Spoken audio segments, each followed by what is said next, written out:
Alright, I've shown you how to make a laser that follows the player, and I've shown you how to make a player controllable laser. Now I'm going to show you how to make a player controllable turret complete with point of view. So, to get things started, I've already gone ahead and made the outside, or the, no, inside of the map I should say, and populated it with the player start and a portal turret. First thing I want to do is name this turret. I was going to go with Barry. However, they have female voices, so Wanda. Yeah, Wanda. I attribute that to watching Bones. So, anyways. Okay, we have that name though. I don't want this guy to talk, so I'm going to gag him. Her, it. Yeah. And make it so it doesn't like shooting the player. Just because that'd be kind of bad. Now, that said, I want to get a view in here. So, first things first, let's get a view proxy in. Take this up and move it over. Let me decrease the grid size a bit. And let's bring this up. It doesn't really matter where you put this, but just because I'm going to put it over here. Next thing I want is a target, so let's shift drag that, copy it, and let's change the class to info target. This is what the view proxy is going to be looking through, and I'll show you how to do that in a moment. Let's decrease a little more, get this a little more to eye level. That's good, yeah. Okay, now I'm going to just, let's call it eye level, turret eye level.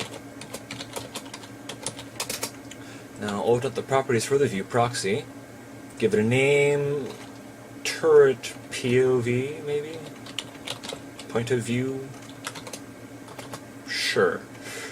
Now what I want to do is use a proxy entity, which means that whatever this entity is, that's where the proxy is going to be showing the view, or putting it, the player's view.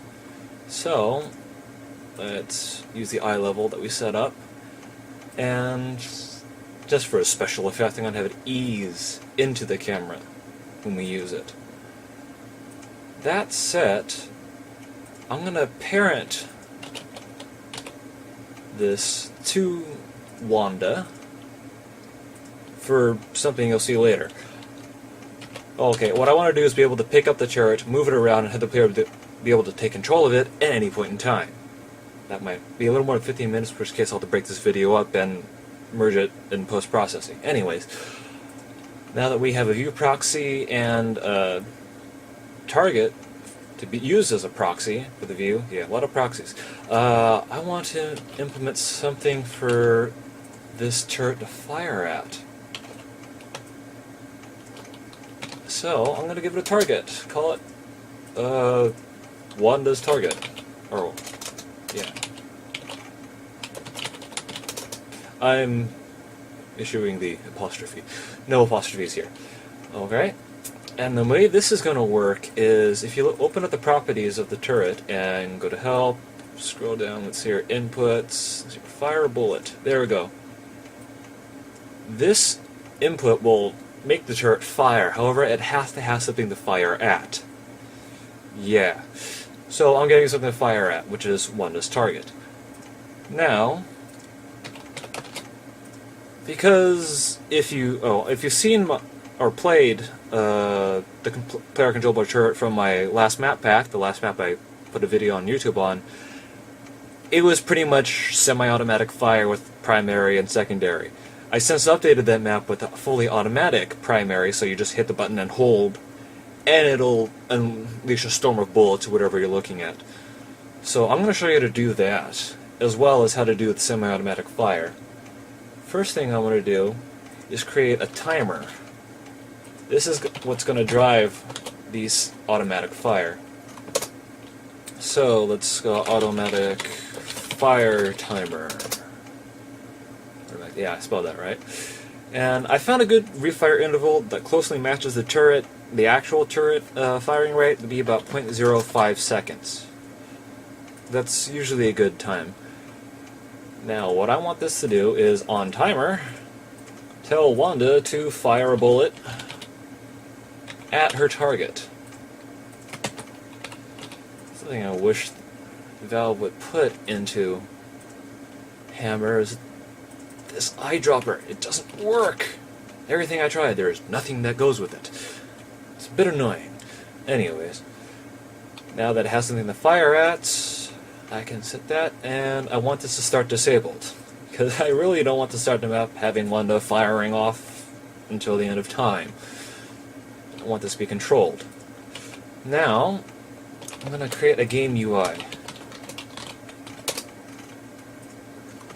This is what's going to capture the primary and secondary attack buttons, whichever buttons you have them mapped to, whether it be space bar, left and right mouse clicks. If you have mice with 4 or 5 buttons, or those insane ones with like 22, whichever ones you choose.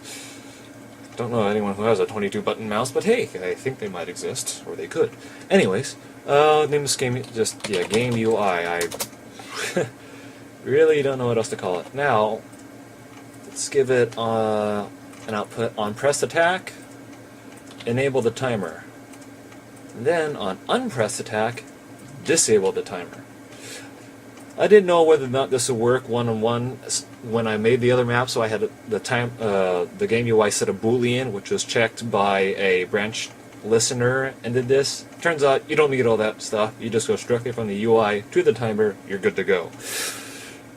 Now I'm going to get a secondary attack, the semi-automatic fire. I hope I'm doing that right. If there are any gun nuts out there, please correct me if I'm wrong. Semi-automatic means you auto-load the bullet and it'll fire as fast as you can pull the trigger, I assume. Alright, so instead of going to the timer, I'm going to give that output directly to Wanda to fire a bullet at her target. I don't need to do an unpressed attack because fire bullet, once you send it, it only goes once. And the way game UI works, it only registers if you hit once and release. So press and release. It'll do that. It can also do attack 2 axis, attack 1 axis, and player on, player off, but that's not necessary for our purposes. Now, I need something to activate this UI, so I'm going to create a button. Measure generic O1B. Let's use that. A little button to start this all off, and I want this to be somewhat chest height. And let's make this an actual funk button. So add on in, activate the game UI, and on out, deactivate it. That reminds me, I need to go to the game UI, go to the flags, and uncheck jump deactivates. Could uncheck hide weapons since I'm not spawning with the portal gun, but it doesn't really matter.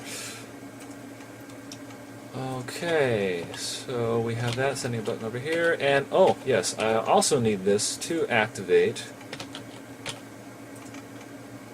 the view proxy. So when the player gets on, when the game UI is capturing player input, I need this to be enabled. And when the player gets off, have it disabled. I think it'll work there. If not, I can put it on the button. We'll find out soon enough. Let's do a quick save there.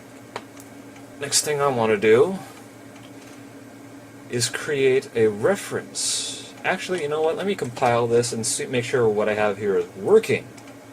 Rather than not throw it all to you and then have you go, why didn't he test this, or why isn't this working? He just sped right through it. So let's see if this works. Okay, I'm at 9 minutes and 25 seconds. Alright, 6 minutes until I have to cut the video and start. Oh, that annoyance. Okay, so first things first, let's make sure she doesn't fire at us. Awesome. Won't move her just yet. Oh, this button's actually going to automatically go back. I don't want that to happen. Don't move and toggle. Next up, delay before reset, stay. Kind of important there. And portal. Oh, this is actually going to screw up. Okay, fine. Alright, that's the easy to the camera. And let me see here. Primary attack. Fires, good. I only gagged Wanda, so she is not actually going to stay where you last aim if you take your finger off the off the trigger. So what I'm going to do now, we can move the camera up, but you see it's not really moving with us. So I'm going to parent this instead of to one. I'm going to pair to the view turret POV. Let's start this up. Give it a moment. A moment more. Yes, I quit Portal 2 because if I move my cursor around the bottom of the screen, it screws up the little highlighting Windows 7 has when I'm recording. And that means I have to restart my machine in order to get it to work. Not fun. And there we go. This is pretty much an improvement over my previous system, which used defunct tanks. Yes, shoot up. Look up. Over there. There is a limit to how far a turret can fire. So if you use this, take that into consideration. Alrighty. Yeah, nope, not you, quit. Alright, so what I want to do now is take this and let's make this portable. Let's make this turret portable. I hit a key combo, shift and right arrow to copy the view proxy. That's instead of shift dragging, so either one will work. Alright, turret POV reference. And I'm going to make sure this is in the center here.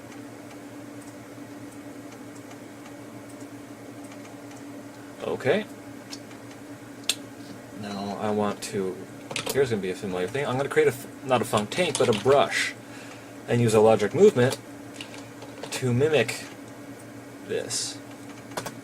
The movement of the view proxy. Because the view proxy is actually what's moving around, and as you saw when I paired it something to the view proxy, it moves as well. Very handy. I don't need to pair the view proxy to anything because it'll, as you saw, when it eases in, it'll move to whoever the proxy entity is. Proxy entity being the view target we set up, the info target, so not the view proxy itself. I know, proxies and proxy entities. Fun. Let's take this and make it a funk brush. What's the time on this? We're going on 13 minutes. You know what? I'm going to do a quick pause here. Be a slight break, and you'll catch it in a moment. So, here we are, or here I am, 10 minutes later. Although for you guys, it's probably only been about a second. Yeah, it takes that long to render that video. Yeah. Screencast-O-Matic. Yeah. It's free and it works. I'll deal with it. Okay, now I need to name this brush because I'm going to be using a logic measure movement to manipulate it. So, first thing, what do I want to call this? I don't have it. Okay, I'm just going to call it brush, because I'm feeling very uncreative right now, and feel like tripping over my own words. If I had a stutter, that'd be good. Awesome. No. Yeah. Anyways, I have a brush here. I need to have another reference inside the brush. Just to make things easier for me later on. There. Now I'm going to call this brush reference. Yes, that's what I want to call it. There. Now to get a logic measure movement. Oops. That is so much easier just to type in a unique string for the word, that way you can go straight to it.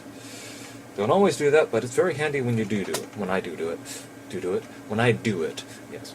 Okay, logic measure movement. We don't really need to name this, so what I'm going to measure is the view proxy, because that's the thing that's going to move.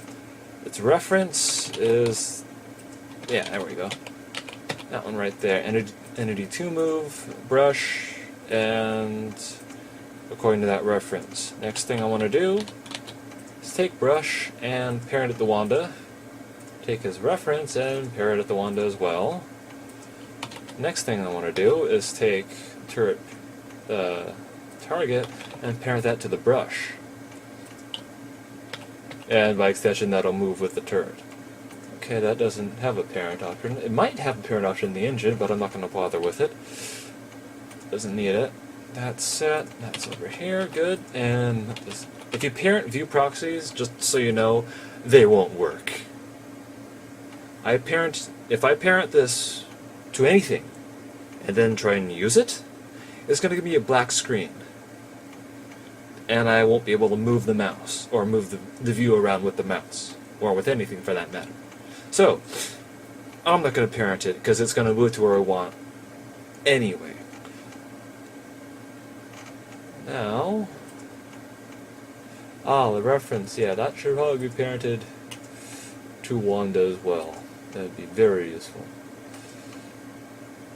Debating whether or not I should move this down. Yeah, I don't think it'll be much of a difference. So, I just realized I've lined everything up to make an entity gun, with the back leg being the grip, trigger, barrel, and the flying bullet. Yeah, too much top shot. Okay, so that should be everything we need here. Wanda's doing this, that, and the other thing. Let's compile this and take a look. And we are 3 minutes and 45 seconds into the second recording, which means that I would not have had enough space on the first one to finish this up within the 15-minute time limit. Yay. Alright, Portal. First things first. Okay, that eases in. Now okay, we can disengage. Something you couldn't do with my previous map. And let's fire! Awesome. Actually, I turned my speakers off too.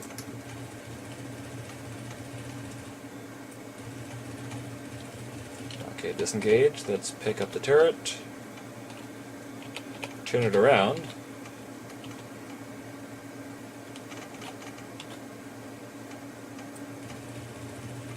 And there you have it. And apparently I cannot shoot myself.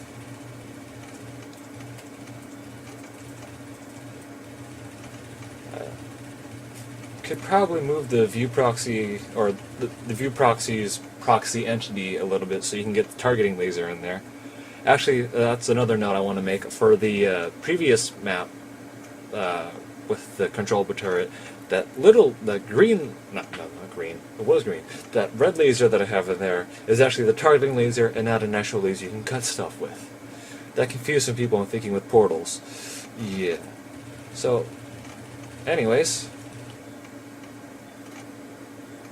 yeah, you can turn all the way around, but it won't go there, and you can see inside the turret. But hey, I'll just imagine that the turrets can roll their eyeballs within their own sockets.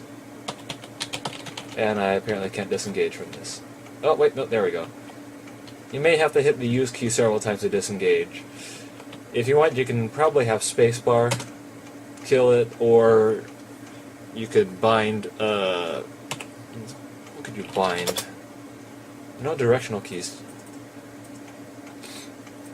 You can, yeah, back, forward, left, and right. So you can have them strafe, move forward, move back, or, let's see here, jump to deactivate it, and then by deactivating it, have it fire the player off output to disable the turret view. So that is it. You now have a turret that the player can control, look through, and have fully automatic fire with primary and semi-automatic with secondary. Again, if I'm getting this wrong, gun nuts, please let me know. Just for peace of mind. Can't really change what, well, I could change what I say here, but it means uploading the video again, and yeah. And actually, I might just try and monetize this video, just to see what happens. So if this video goes up, and then it goes down, and is removed from YouTube, I'll know not to try and put those little ads onto my tutorial videos, because apparently I don't own everything in here. Because I guess it also is considered a extended video a video showing extended usage of a software application. Alright. Well, I hope that was helpful. If you have any questions about it, please post a comment, send me a PM. Yeah, that's pretty much your only options. So, let me know if you need help, and I will gladly give you a hand. Well, maybe not gladly. Depends on what mood I'm in, but I'll give you a hand as best I can.